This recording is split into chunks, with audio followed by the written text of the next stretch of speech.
Complexe scolaire Joëlem. L'homme a besoin de la science pour organiser sa vie et de Jésus-Christ pour donner sens à cette vie. Le meilleur investissement qu'un parent peut léguer à ses enfants, c'est de leur assurer une formation de qualité. Et le complexe scolaire Joëlem est la bonne adresse. Nous avons la section maternelle, primaire et secondaire, avec les options suivantes: littéraire, scientifique, HP, commercial, coupe-couture, mécanique générale et auto.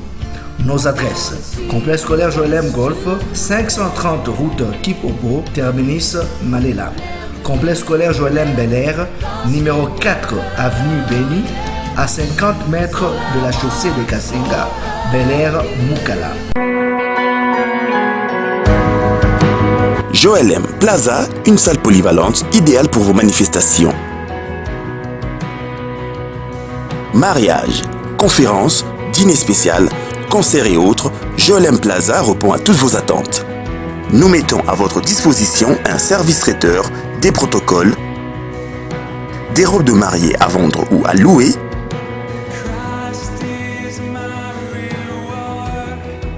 de la sonorisation et instruments de musique. Plus de tracasseries pour trouver une salle qui convient à votre événement. Une seule adresse, rendez-vous chez Joëlem Plaza. Joëlem Plaza, situé sur l'avenue Béni, numéro 8, à 50 mètres de la chaussée de Kasenga, référence complexe scolaire Joëlem Bel Air, commune de Kampemba. Pour tout contact, appelez le 09 970 22 600, 081 40 70 203.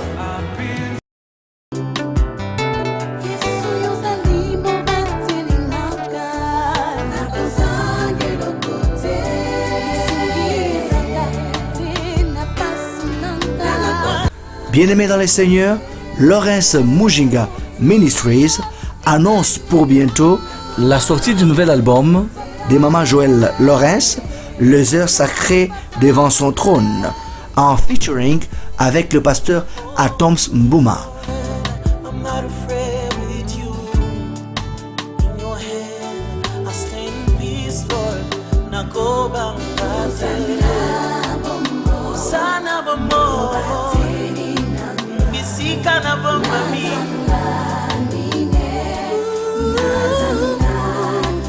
Album comprenant 8 titres.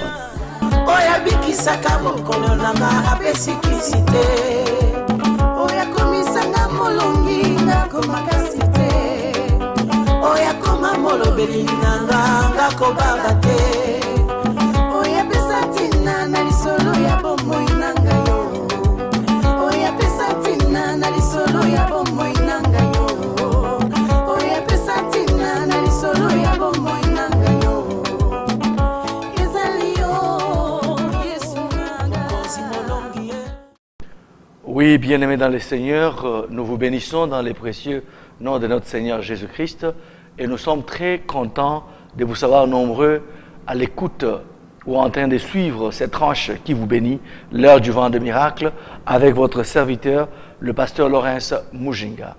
Vous aimez nos interventions, vous aimez nos enseignements et vous voulez cristalliser cela dans votre vie en les suivant. Peut-être que vous n'avez pas eu la chance de suivre tel ou tel enseignement et vous voulez le suivre dans une forme de suite logique. Vous pouvez visiter notre site internet et sur la page du site, la page d'accueil du site, à votre gauche, il y a un parchemin où on a déjà écrit YouTube et on a déjà écrit « Suivez nos enseignements ». Vous cliquez là et vous allez entrer sur notre chaîne YouTube à partir du site. Là, vous aurez tous les enseignements en ordre. Et en commençant par l'adoration miracle, là vous trouverez six enseignements sur ça. Vous allez retrouver la prière de combat. Il y a au moins 14 enseignements. Vous retrouverez l'interprétation de rêves ou des songes. Vous retrouverez la délivrance et vous allez retrouver aussi beaucoup d'autres thèmes. Et vous pouvez choisir et télécharger et suivre, et cela va beaucoup vous bénir. Et toujours à notre site, vous pouvez voir, il y a des livres, il y a des résumés des livres, des résumés d'enseignements, et ça peut toujours vous être utile et vous bénir. C'est pourquoi, sans plus tarder, nous voulons annoncer notre thème, car là, nous voulons déjà commencer avec un autre thème, et que nous intitulons la prière d'investissement. La prière d'investissement, c'est un grand thème qui va beaucoup vous bénir et qui va bénir votre postérité, qui va bénir votre famille, qui va bénir vos enfants, qui va bénir vos arrières, vos petits-enfants, et ainsi de suite. Et lorsque ils verront leur bénédiction, la bénédiction dans leur vie, ils vont bénir le Dieu que vous avez eu la grâce de servir. Il bénira le Dieu de leur père, ils vont bénir le Dieu de leur grand-père, de leur grand-mère, ainsi de suite, parce que c'est une prière qui vous bénit, bien-aimés dans le Seigneur. C'est pourquoi, sans plus tarder, nous allons recommander ces thèmes à la grâce du Seigneur. Nous allons aussi te recommander ta compréhension. Tu sais, le miracle vient d'une foi qui est efficace, d'une foi, et lorsque ta foi est en action, tu peux recevoir le miracle. Et la foi vient de ce qu'on entend, et ce qu'on entend vient de la parole de Dieu. Au travers de cette parole, il y aura la foi qui sera créée en toi, et au travers de cette foi, tu recevras un miracle. C'est pourquoi nous intitulons cette tranche l'heure du vent de miracle.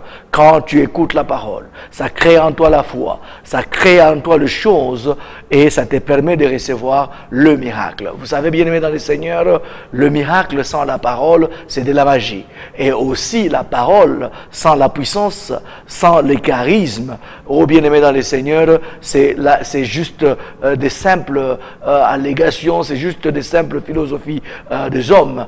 La parole doit être accompagnée de la puissance et de miracles, ainsi que le miracle doit être précédé par la parole. C'est pourquoi, sans plus tarder, recommandons ces instants à la grâce de notre Seigneur Jésus-Christ, afin que tout puisse se passer pour le mieux, ta compréhension, et que cette parole puisse te bénir, afin de te permettre de recevoir un miracle venant de Dieu. Éternel Dieu de grâce, Dieu de toute bonté, nous sommes une fois de plus privilégiés d'être au-devant de ton peuple pour le communiquer ta volonté. Yahweh notre Dieu, laisse que ces thèmes puissent bénir plusieurs, comme ça bénit, comme plusieurs ont été bénis par l'interprétation des songes, par la prière de combat, par la délivrance ou l'adoration miracle. J'aimerais, ô Dieu de gloire, que ces nouveaux thèmes que nous voulons commencer à exploiter sur la prière d'investissement, que cela puisse bénir plusieurs, afin que, ô Dieu de gloire, que leur postérité puisse te louer, toi le Dieu de leur père, toi le Dieu de leur grand-père, ainsi de suite. C'est pourquoi nous prenons autorité sur toute forme d'interférence de l'ennemi qui peut, ô Dieu de gloire, transformer ta parole et faire entendre un autre son qui n'est pas de toi, que cela soit nul et sans effet au nom de Jésus-Christ. Nous prions que le Saint-Esprit, sa mouvance et le ministère des anges puissent, ô Dieu de gloire, accompagner cette parole, afin que mon frère, ma soeur, qui m'écoute dans sa maison, dans sa voiture, ou partout où il peut être, au travail, dans les magasins, ou partout où il peut être, ô Dieu de gloire, que la puissance de la parole pénètre son cœur, et que cette puissance puisse transformer sa vie et le permettre d'avoir ce qu'il désire, d'avoir un miracle, un témoignage de ta bonté, de ta fidélité. C'est au nom puissant et glorieux de Jésus que nous avons ainsi prié. Amen. Oui, bien-aimés dans le Seigneur, je disais que le grand thème que nous voulons exploiter, c'est la prière d'investissement. Et avant d'aller même dans le point, permettez-moi un peu de vous définir les deux grands mots qui renferme ces thèmes, la prière d'investissement. Vous connaissez que la prière, qu'est-ce que c'est la prière? C'est une communication intérieure avec Dieu. Une communication intérieure avec Dieu, pour d'autres on peut dire avec un être divin, mais pour nous les enfants de Dieu, avec le Dieu créateur, avec Jésus-Christ.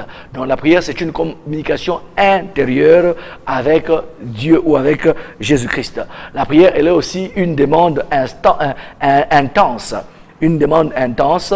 Elle est aussi une demande intense et le temps me manque pour vous donner toutes les définitions qu'on peut donner à la prière. Mais la prière, c'est cette communication avec notre Créateur, ce moyen qui nous permet d'être en relation avec le Créateur, d'être en relation avec notre Dieu, de lui soumettre certains de nos besoins, certaines de nos préoccupations, de l'adorer, de l'exalter. Et cela, nous le faisons par le moyen de cette activité spirituelle qui est la prière. L'on peut, bien aimé dans le Seigneur, se discuter sur la doctrine, on peut se discuter sur autre chose, sur la croyance et tout, mais on ne peut pas se discuter sur la prière parce que la prière a démontré son efficacité dans toutes les religions du monde et son efficacité.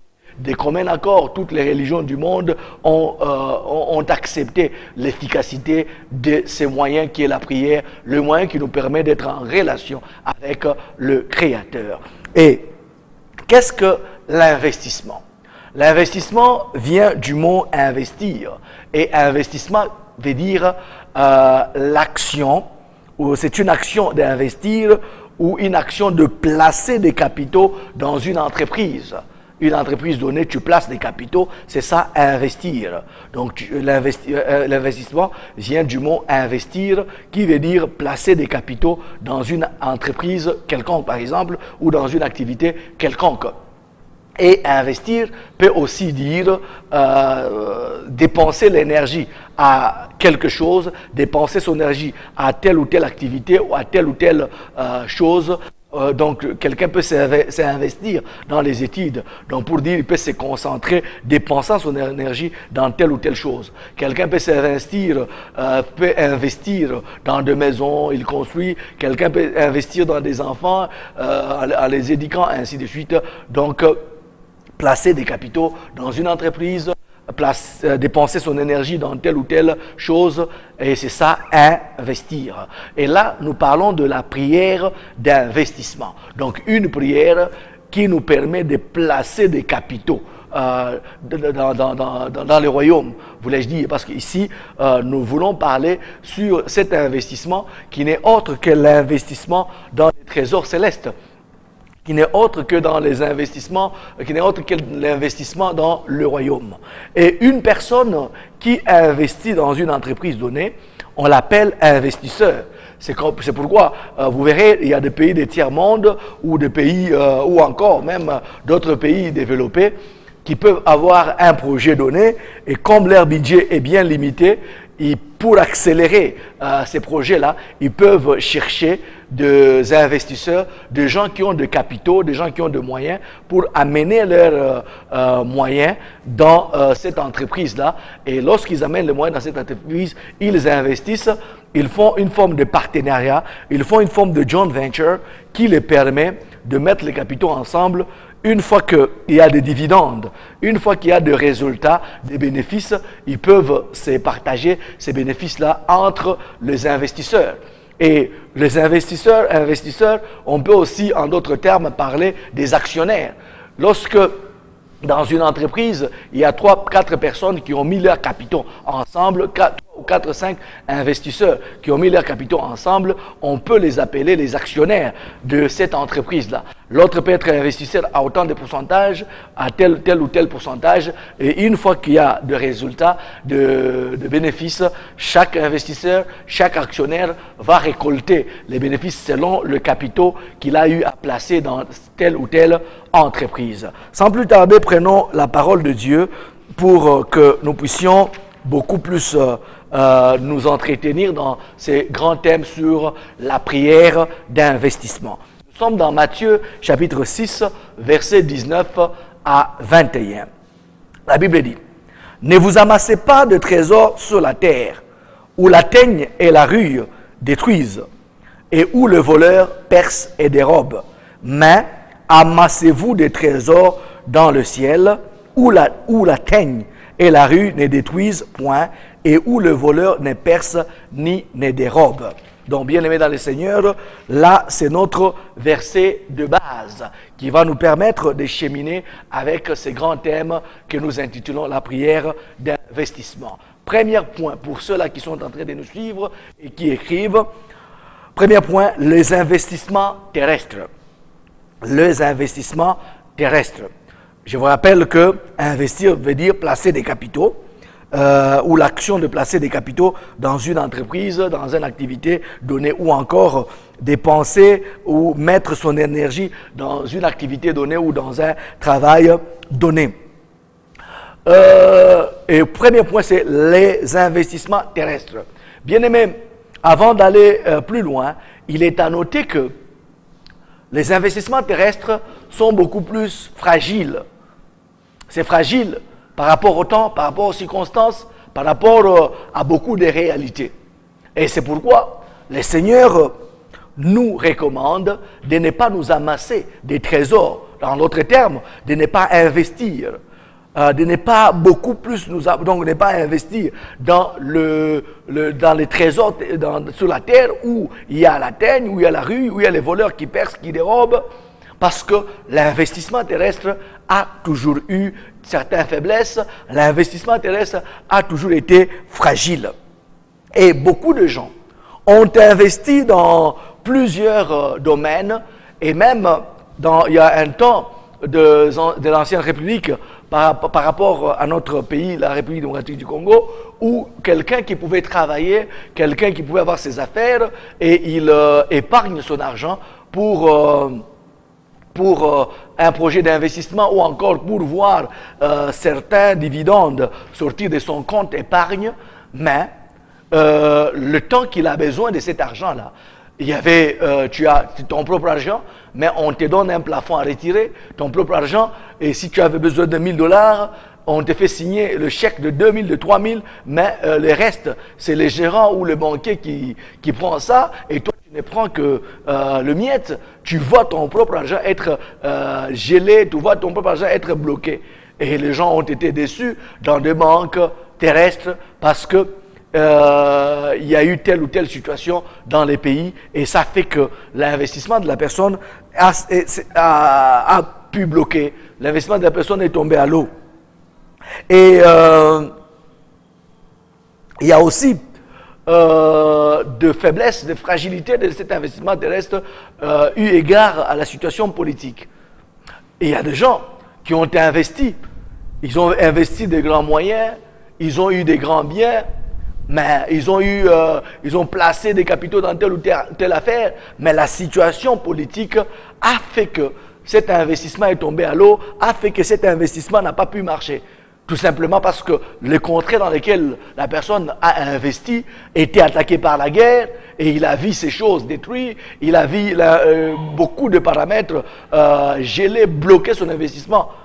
Il y a même de gens qui ont investi des marchandises, ils ont investi dans certaines marchandises, et ça fait que ils ont placé des marchandises dans des trains, dans des wagons, où il y a eu des déraillements, où il y a eu panne, et ces marchandises étaient périssables, des maïs qui se sont abîmés, qui sont pourris, et des histoires qui sont même périmées en cours de route avant même d'arriver à destination. Et quelqu'un qui avait beaucoup plus de capitaux, quelqu'un qui avait beaucoup plus de moyens, mais peut-être il a pris même l'argent à la banque pour faire telle ou telle affaire, et il a hypothéqué sa maison, mais il voit tout son investissement tomber à l'eau, eu égard à la situation politique, eu égard à la situation économique.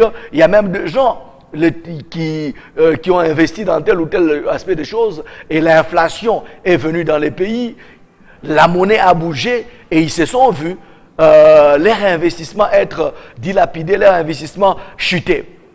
Il y a même des gens qui ont investi dans des magasins, mais à cause de l'instabilité, de l'insécurité, de la situation économique, politique, il y a eu des pillages, On les a volés, on l'a pillé. On a pillé pendant que lui-même voit. Et par moment, lui-même est allé même entrer dans ce propre magasin pour aussi retirer quelque chose. Et il n'a pas la force pour arrêter ceux-là qui pillaient. Et hier, il était riche. Il avait beaucoup de moyens, il avait beaucoup de biens. Mais lorsqu'on te les présente aujourd'hui, tu peux même dire non, en tout cas là, tu me mens. Est-ce que c'est cette personne qui était millionnaire? Est-ce que c'est cette personne qui avait des grands biens? Mais il est méconnaissable, il n'a plus rien.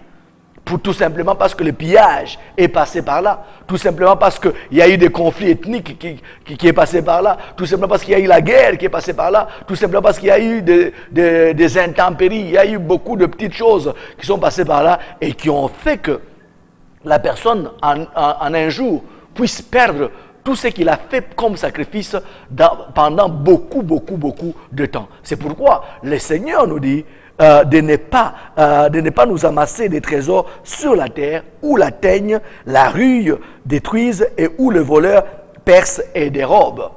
Et tout ça sont de formes de rouille, des teignes, tout ça sont de formes du voleur qui dérobe. Il y a même des gens qui ont investi dans telle ou telle chose, des magasins, des entreprises, des maisons. L'incendie est venu, on ne sait pas l'incendie est venu d'où. Parce que l'ennemi, il est là, il est spécialiste en nous mettant des bâtons dans les roues, il est spécialiste en détruisant le fruit de nos travail, de nos sacrifices. Et tu vois quelqu'un qui s'est tant sacrifié, mais qui a tout perdu en un jour, pendant qu'il s'est sacrifié pendant beaucoup de jours. Et ça, c'est la fragilité des investissements terrestres. Il y a même des parents qui ont investi dans leurs enfants. Ils se sont dit non, pendant que nous avons les moyens sûrs pour investir, on doit investir dans leur éducation, on doit investir dans leur avenir, dans leur lendemain. Ils ont envoyé leurs enfants dans de grandes universités, outre-mer, à l'étranger, où ils sont allés pour faire de grandes études, mais arrivés là, ils voient leur investissement tomber à l'eau, parce que l'enfant, il va là, il rencontre un autre environnement, au lieu qu'il puisse rentrer avec le diplôme, au lieu qu'il puisse percer, c'est une autre nouvelle que les parents reçoivent. L'enfant devient ivrogne, il devient un drogué, il devient un gaffiste, il devient un criminel, il ne fait que des dégâts. Et il y a même d'autres, les parents attendaient qu'une fois qu'il est là-bas, il peut encore aussi appeler les autres frères, il peut prendre les relèves de la famille. Mais il est allé dans l'ambiance, il est allé dans beaucoup plus de trafic obscur. Et c'est les cadavres qu'on amène. C'est les cadavres qu'on amène au pays. Et on voit tout l'investissement de parents, leur énergie, leurs moyens qu'ils ont placés dans tel ou tel enfant qui pouvait prendre le règne de la famille. On voit leur investissement tomber à l'eau. Et c'est là où le Seigneur nous dit, ne vous amassez pas de trésors sur la terre, où la terre, la rue, les détruisent, où les voleurs dérobent. Et l'investissement terrestre est caractérisé par cette fragilité. Il y a même des gens qui ont investi leur temps, leur force dans les études. Tu vas voir quelqu'un, même le temps d'aller à l'église, il ne pouvait pas y aller parce qu'il disait non, j'étudie, j'ai session, j'ai ceci, j'ai cela, j'ai un terreau. Il ne venait pas à l'église, il ne travaillait pas pour Dieu, il ne chantait pas pour Dieu. Tout ce qu'il pouvait faire à l'église comme travail, il ne le faisait pas. Il s'est donné corps et âme, il s'est investi dans ses études. Mais vous verrez, le jour même de la collation, ô bien-aimé dans le Seigneur, la veille de la collation, la personne qui décède, le jour même de la collation, la personne qui décède, 2 jours après la collation, la personne qui décède, et toute l'énergie, tout ce qu'on a mis comme moyen, comme temps, comme force, dans cet investissement des études, qui tombe à l'eau. Ô bien-aimé dans le Seigneur, c'est pourquoi le Seigneur nous demande que nous puissions beaucoup plus le faire, nous amasser des trésors dans le ciel, parce que là, il n'y a pas la rue, il n'y a pas la daigne, il n'y a pas les voleurs qui dérobent. Et vous verrez même le temps des festivités, le temps des résultats, voulais-je dire, des examens d'État, des résultats, des épreuves, telle chose. Tu vas voir les enfants qui sont en ambiance, qui roulent à tombeau ouvert et qui font l'accident. Hein? Leur festivité, leur joie se transforme maintenant en deuil pour la famille. Tout leur investissement, tout ce qu'ils ont placé comme force, comme moyen, et leur famille et eux-mêmes, tombés à l'eau. Oh bien-aimés dans le Seigneur, l'investissement terrestre est enveloppé par la fragilité. Il y a même des parents qui ont investi dans des maisons, dans de grands biens. Mais à cause de la méchanceté de la famille, le père meurt avant même les 40 jours. Il a laissé des maisons, il a laissé des choses, tout déjà détruit. Et lorsqu'il y a des enfants qui veulent s'élever, il y a des sorciers, il y a des oncles sorciers, il y a des cécilles, des tantes sorcières qui s'élèvent, qui maudissent. Et vous voyez les enfants qui meurent comme ça, pendant qu'ils voulaient juste peut-être s'attacher au bien de leurs parents. Et les parents, quand ils investissaient, quand ils construisaient, ils se disaient, même si je ne suis pas là, en tout cas, ces choses vont servir à mes enfants, mais ils ne sont plus là. La méchanceté de leur famille, ça fait que ça a été la base, même d'enterrer les enfants beaucoup plus tôt. Il y a des gens qui ont investi dans des boissons, dans l'ambiance. Et qu'est-ce qu'ils ont récolté? La maladie. Qu'est-ce qu'ils ont récolté? La désolation. Qu'est-ce qu'ils ont récolté? La pauvreté, la misère. Oh bien-aimé, tu peux me suivre pendant 7 ans. Je ne sais pas dans quelle activité tu as investi. Je ne sais pas dans quelle chose tu as investi ton temps. Je ne sais pas dans quelle chose tu as investi tes moyens. Il y a d'autres qui ont investi dans la boisson, dans l'ambiance, dans des femmes. Et quel est le résultat que tu vas récolter après cet investissement-là? L'investissement terrestre est beaucoup plus fragile. Et c'est pourquoi le Seigneur nous demande et nous recommande de s'amasser des trésors dans le ciel, parce que dans le ciel, il n'y a pas de rue, il n'y a pas de teigne qui peut détruire cela, il n'y a pas de voleur qui peut dérober cela. Et tu vas me demander, comment est-ce qu'on peut investir dans le ciel? Comment est-ce qu'on peut s'amasser des trésors dans le ciel? Au deuxième point, pour ceux-là qui sont en train de nous suivre, deuxième point, comment investir dans le ciel? Ou encore, comment s'amasser des trésors dans le ciel? Parce que le Seigneur nous les recommande de s'amasser des trésors dans le ciel, où il n'y a pas la teigne ou la rue qui détruit, où il n'y a pas de voleurs qui percent ou dérobent. Et au lieu de les faire sur la terre, où il y a toutes ces choses-là qui interviennent et qui rendent nos investissements beaucoup plus fragiles. Comment est-ce que nous pouvons investir dans le ciel? Comment est-ce que nous pouvons s'amasser des trésors dans le ciel? Dans les termes beaucoup plus bancaires, je peux aussi dire en d'autres termes, comment est-ce que nous pouvons placer nos fonds? Comment est-ce que nous pouvons faire nos dépôts dans le compte céleste, dans les trésors célestes? Vous savez, bien aimé dans le Seigneur, la prière d'investissement, lorsque tu amasses des trésors dans le ciel, lorsque tu investis dans le ciel, lorsque tu investis dans les royaumes, tu deviens investisseur, tu deviens actionnaire dans le royaume. Et un actionnaire ne peut qu'avoir des dividendes, ne peut avoir que des résultats, des bénéfices par rapport aux actions qu'il a placées, par rapport aux capitaux qu'il a placés. Et il y a aussi quelque chose de très, très capital, de différent par rapport aux investissements terrestres.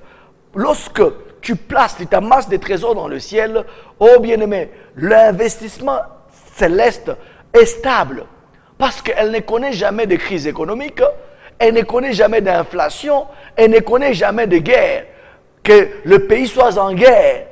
Lorsque tu as un compte au ciel, lorsque tu as déjà placé tes trésors dans le ciel, oh bien-aimé dans le Seigneur, tu es dans l'abondance.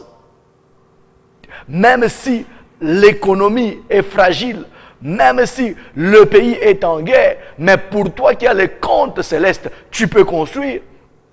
Même s'il y a crise économique, pour toi qui as le compte dans les trésors célestes, tu peux tout faire, tu peux faire voyager tes enfants, tu peux les faire scolariser. Pour toi, tu ne parleras pas de la crise parce que le ciel te connaît et tu as un compte au ciel, tu as des trésors au ciel. La Bible dit, jette le pain à la surface des eaux. Avec le temps, bien que la nature du pain, ça doit s'absorber dans l'eau, mais avec le temps, tu retrouves ce pain-là. Et dans l'investissement céleste, bien-aimé, lorsque nous amassons des trésors dans le ciel, c'est stable. Et même après ta mort, les enfants de tes enfants, ta postérité va jouir de ton investissement. L'investissement céleste est pour des générations. Elle est stable. Elle est pour des générations.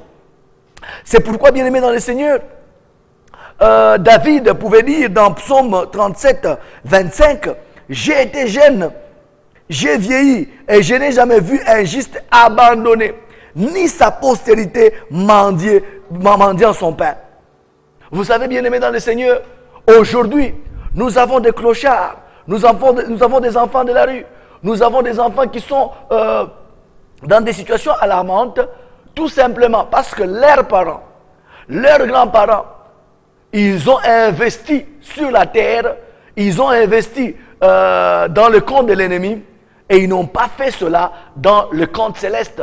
Ils ne se sont pas amassés des trésors dans le ciel. Et c'est pourquoi aujourd'hui, vous voyez leurs enfants qui souffrent. Une personne qui a son compte au ciel, une personne qui s'est déjà amassé des trésors dans le ciel, oh bien-aimé dans le Seigneur, que tu sois présent ou pas, mais ceux qui portent ton sang ne souffriront jamais sur cette terre, parce que l'investissement, les trésors célestes, tu es actionnaire avec Dieu, et tu es actionnaire à 1000 générations, parce que Dieu, il fait grâce et miséricorde jusqu'à 1000 générations pour ceux-là qui l'aiment et qui les craignent. Donc, nous pouvons même prendre 2 personnages dans la Bible qui ont eu une vie différente, un résultat différent, bien qu'ils étaient dans une même situation, ils avaient les mêmes faiblesses. Prenons ces 2 personnages, prenons Bartimée et prenons Méphibosheth. Ils avaient quelque chose en commun. Tous avaient de l'infirmité. L'autre était à l'au-départ et l'autre était au bout de la route. Mais une génération après que leurs parents, leur père soit mort, les deux, ils ont eu une forme de résultat qui était différent l'un à l'autre. L'un de l'autre, voulais-je dire. Prenons d'abord Bartimée. Bartimée, fils de Timée. Timée, c'était un honorable. Timée était un notable de son époque. Était quelqu'un qui avait le moyen. C'était quelqu'un qui était respecté. Un homme qui avait des moyens. Mais une génération après sa mort, voilà son fils qui se retrouve mendiant, aveugle. Il pouvait se dire parce que j'ai l'infirmité. Mais Méphibosheth aussi était perclus de pieds. Il avait de l'infirmité. Mais une génération après, Bartimée se retrouve mendiant, demandant l'aumône. Mais une génération après, dans le cas de Méphibosheth, il se retrouve dans le palais royal à la table du roi, malgré la loi qui interdisait ceux de sa nature, c'est des infirmités qui ne pouvaient pas entrer dans le palais royal, mais malgré cela, à cause de l'investissement, à cause de la prière d'investissement, à cause des trésors que son père s'était amassé dans le ciel, ça produit de bons résultats. Oh, je ne sais pas qu'est-ce que Timée faisait. Peut-être ce que Timée faisait, c'est ce que tu fais. Peut-être Timée investissait dans le football. Peut-être Timée investissait dans les boissons. Peut-être Timée investissait dans les femmes. Peut-être Timée investissait dans de musiciens mondains qui pouvaient les chanter dans leur chant. Et ils pouvaient les donner des pourboires, les donner de l'argent, les bénir, les aider, les soutenir. Mais une génération après, peut-être Timée a eu à construire des maisons. Peut-être Timée a eu à laisser des biens. Mais ces biens, nous voyons son fils Bartimée, une génération après, il se retrouve dépendant. Il se retrouve demandant l'aumône. Il se retrouve dans une situation difficile pendant que son père était un honorable, un notable, quelqu'un qui avait le moyen. Mais quelle est la différence?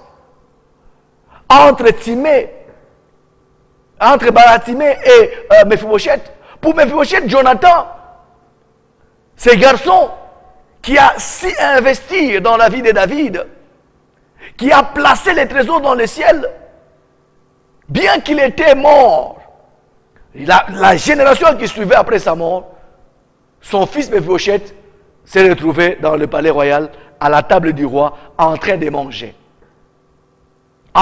Comme un prince. Il s'est retrouvé dans l'aisance.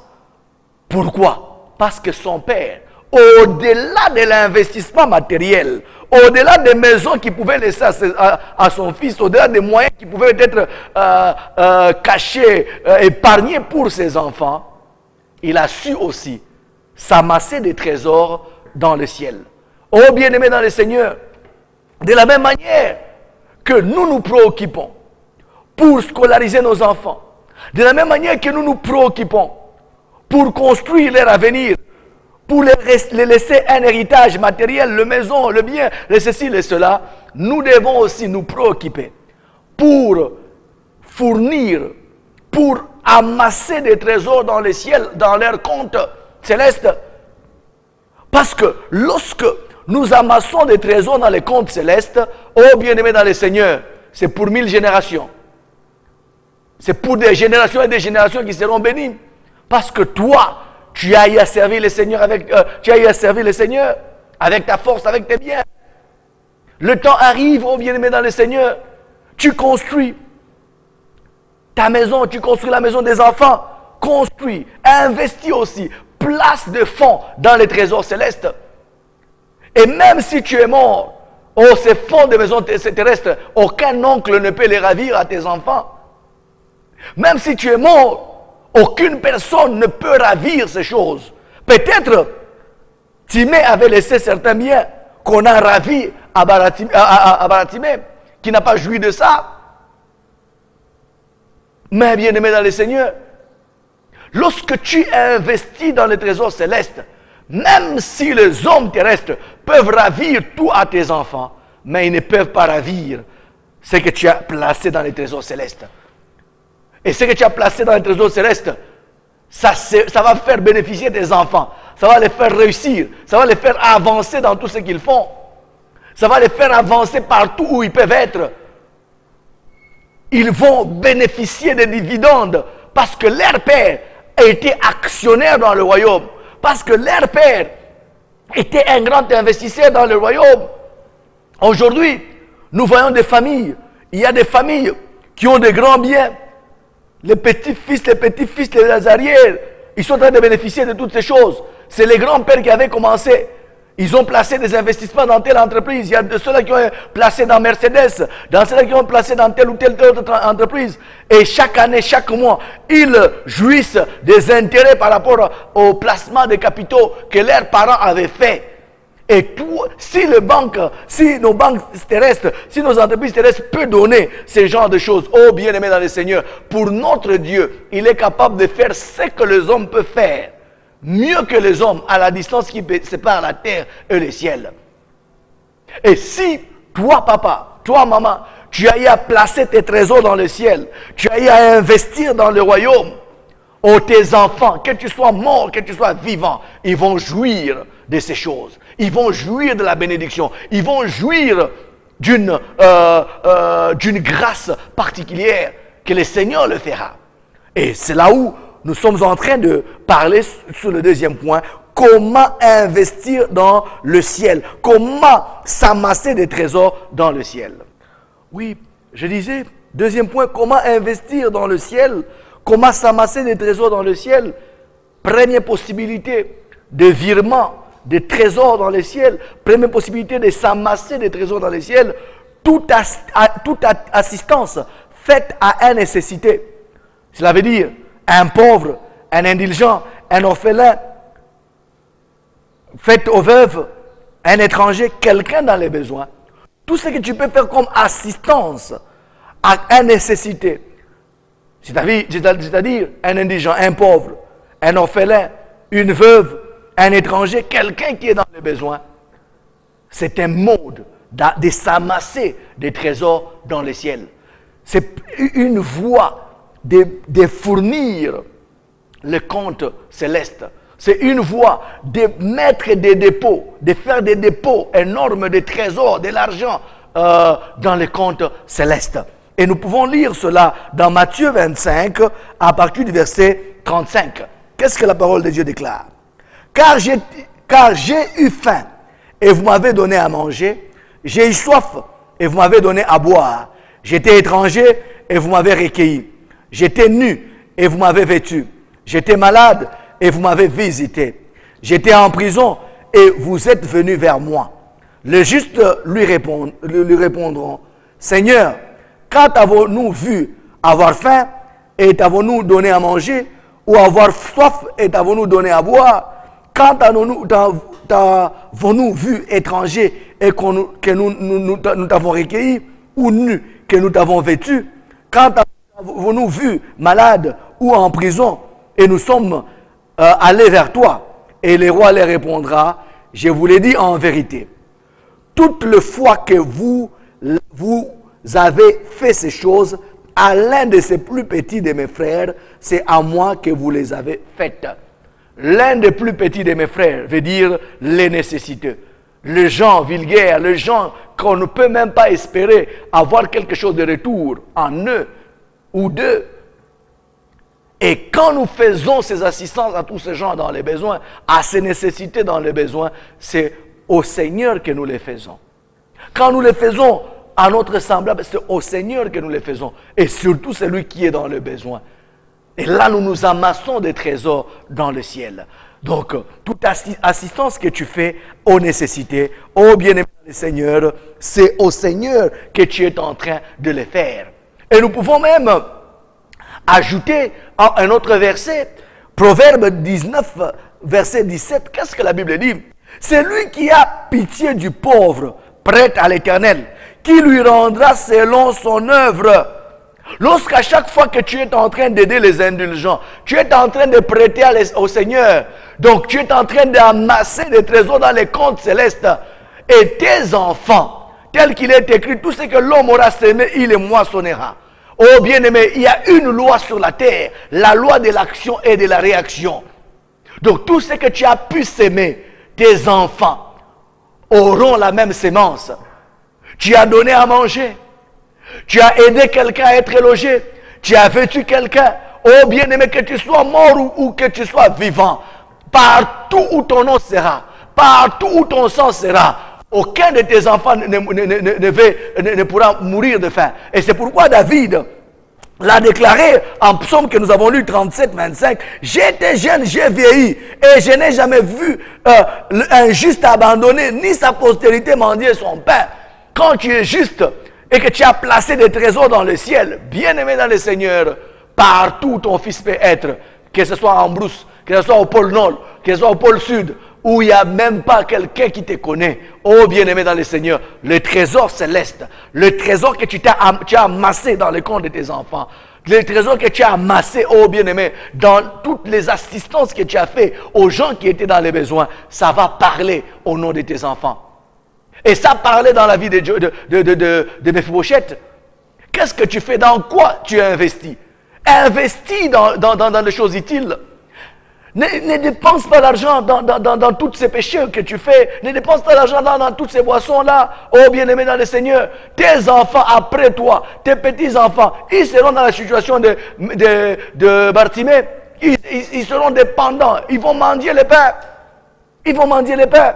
Mais regardez Mephibosheth, une génération après, il s'est retrouvé dans le palais royal comme un prince, bien que leur famille n'était plus au pouvoir. Mais ils avaient un compte qui était au ciel, que les parents, que son père a eu à amasser des trésors. Et ça parlait au nom de son fils, ça parlait pour son fils. Et il était dans l'abondance à cause des trésors que son père avait placés. Qu'est-ce que tu places? Tout ce que, on ne se moque pas de Dieu, tout ce que l'homme aura semé, il les moissonne. Tu places dans la boisson, tu places dans les femmes, tu vas récolter. Tu vas dire demain que non, mes enfants n'ont pas un bon mariage, mes enfants n'ont pas une bonne vie, mais souviens-toi de combien des enfants d'autrui tu as abîmé leur virginité, que tu as abîmé leur vie. Combien des enfants détruits que tu as eu à détruire? Et tu veux avoir quelque chose de bien par rapport à ta postérité, tu n'auras pas quelque chose de bien.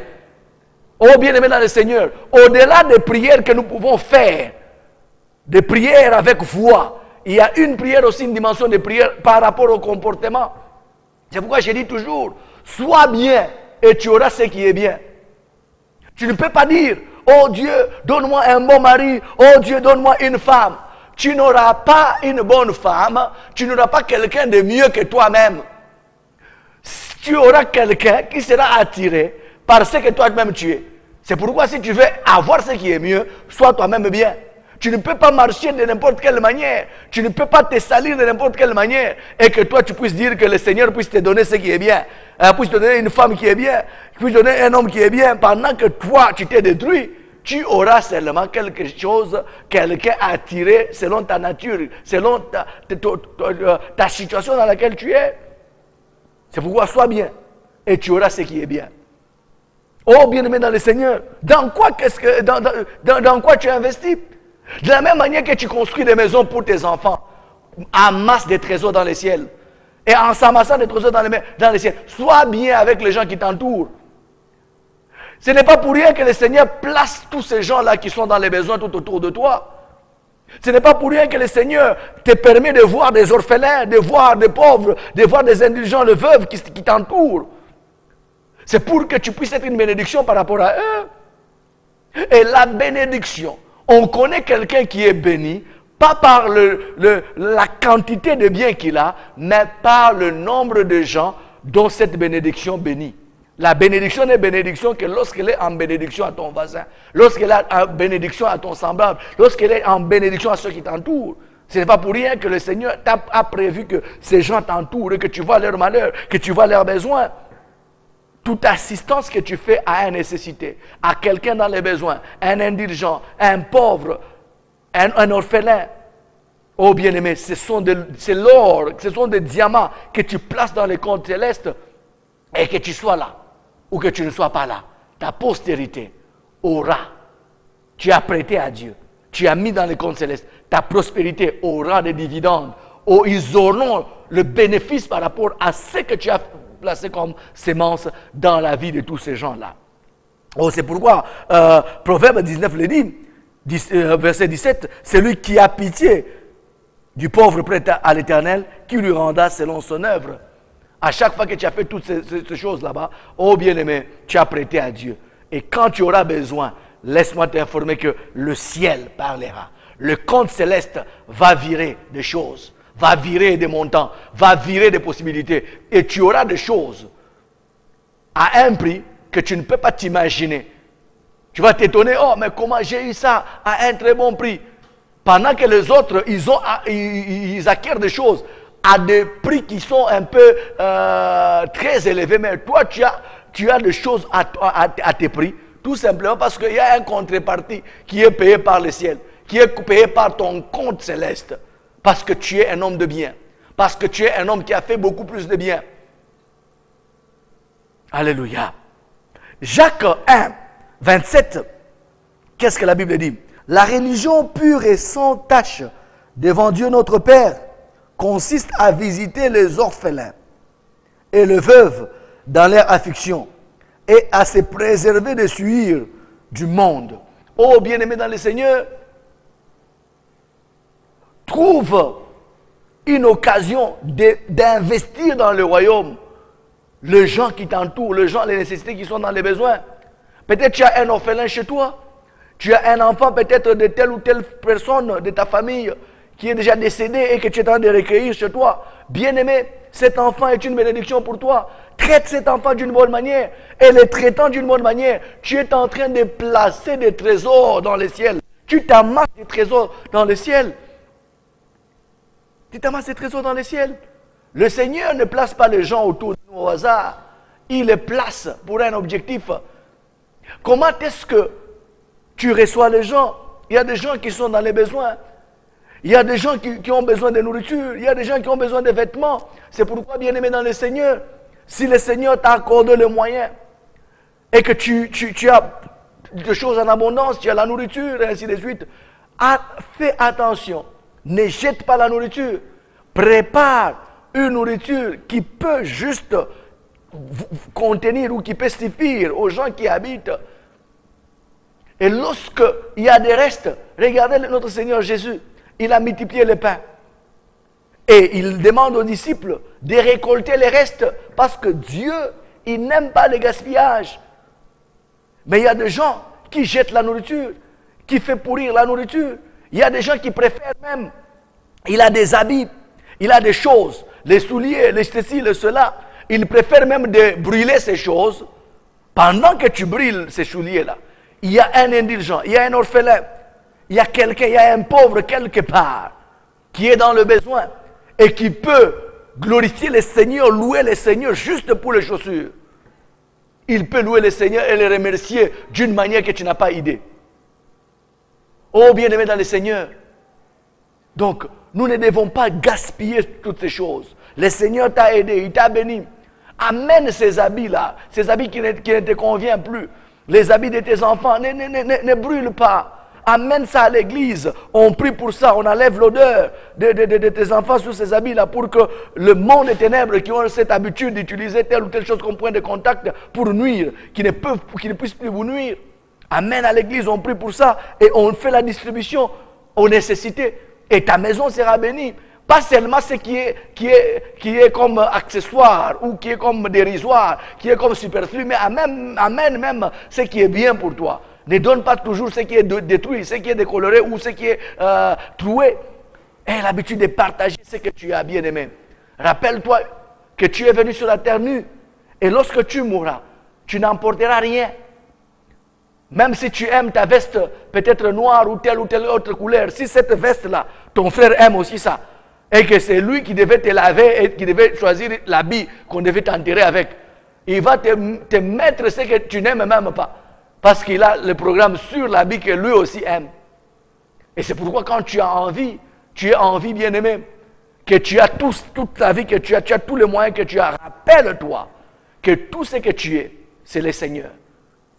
Tout ce que tu as, c'est le Seigneur. Rien de ce que tu es, de ce que tu as, n'a été possible sans lui.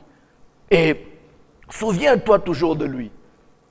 Souviens-toi toujours de lui. Tel qu'il a dit à Israël. Donc quand tu mangeras, quand tu seras dans l'abondance, en tout cas, réserve-toi d'oublier le Seigneur qui t'a fait sortir du pays d'Égypte, de la maison de servitude. Et il t'a fait sortir, je ne sais pas de quelle famille, de quelle situation. Il t'a donné les moyens. Et tu as ces moyens-là.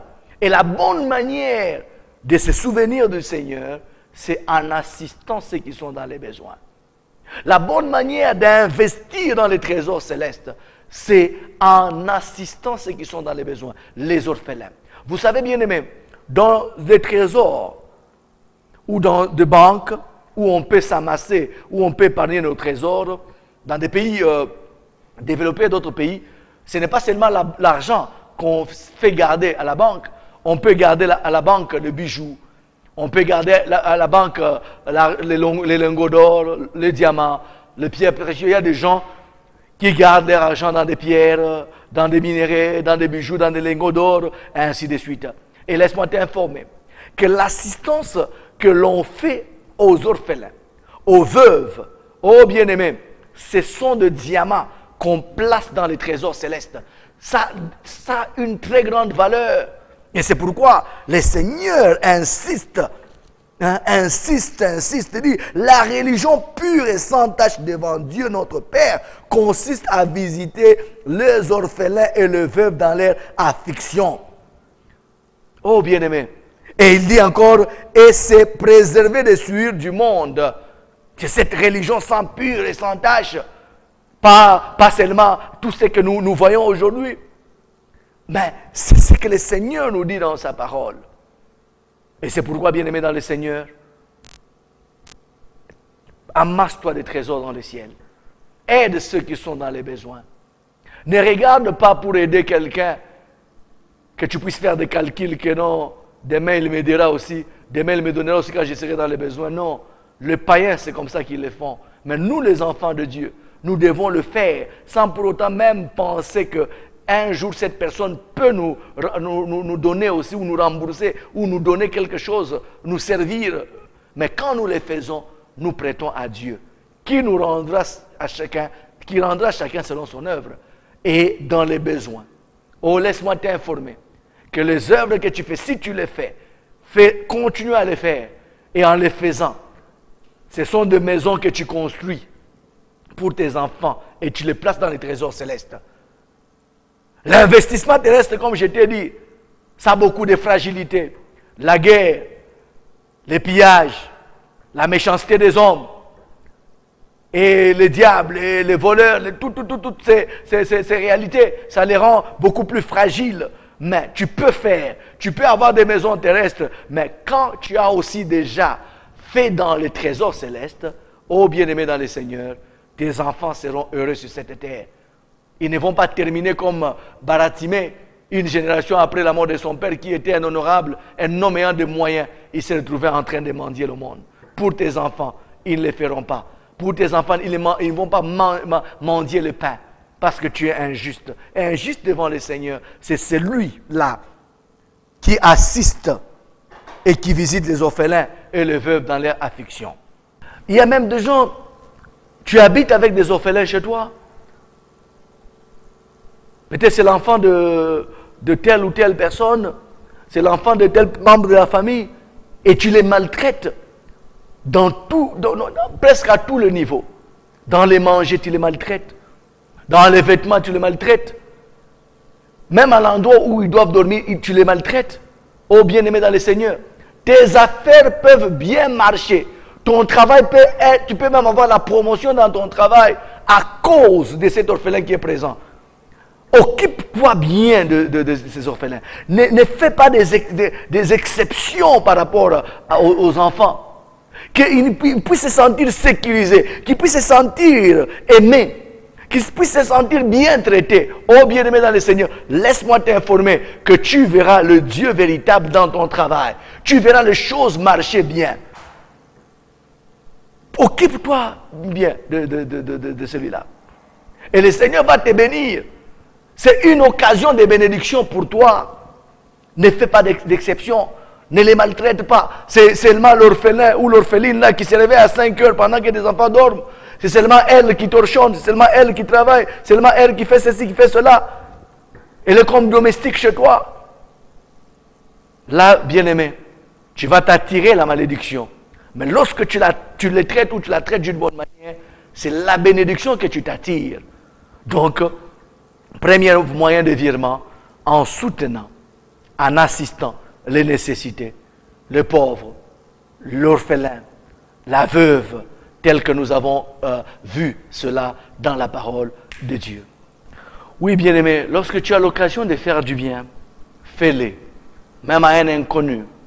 Et c'est pour toi-même, dans les lois que le Seigneur donnait pour chaque chose, chaque entité, et par rapport à l'agriculture, à la récolte, ainsi de suite, il a été instruit. Au peuple, lorsqu'il devait récolter, il devait laisser un coin pour l'indigent, pour l'orphelin, pour la veuve, pour l'étranger. Et car le Seigneur dit, souviens-toi qu'un jour, tu étais étranger et on t'avait recueilli. C'était une loi qui était établie. On ne pouvait pas tout récolter, on devait laisser un coin pour l'étranger, pour l'orphelin, pour l'indigent, pour les nécessités. Et laisse-moi aussi t'informer par rapport à ton travail. Aujourd'hui, on n'a plus le champ. Aujourd'hui, donc dans l'ancien temps, les gens vivaient, soit il est éleveur, soit il a un champ, ainsi de suite. Aujourd'hui, tu travailles. Aujourd'hui, tu fais les affaires.